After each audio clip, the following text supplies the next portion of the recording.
আল্লাহকে কে সৃষ্টি করেছেন এমন প্রশ্ন বা কুমন্ত্রণা মনে আসলে কি বলতে হবে? ক আমানতু বিল্লাহ, খ তাওয়াক্কালতু আলাল্লাহ, গ নাউযু বিল্লাহ, খ লা হাওলা ওয়ালা কুওয়াতা ইল্লা বিল্লাহ। ইনশাআল্লাহ আমি উত্তর হিসেবে বেছে নিচ্ছি ক। ক লক করে দেওয়া হোক। ক আমানতু বিল্লাহ।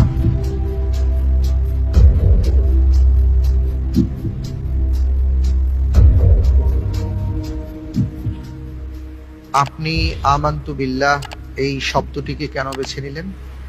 আমানতু বিল্লাহ শব্দটার অর্থ হচ্ছে যে আমি আল্লাহর প্রতি ঈমান আনছি।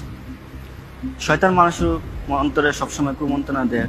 শয়তান চাই মানুষকে পদভ্রলন করতে, চাই পথভ্রষ্ট করতে।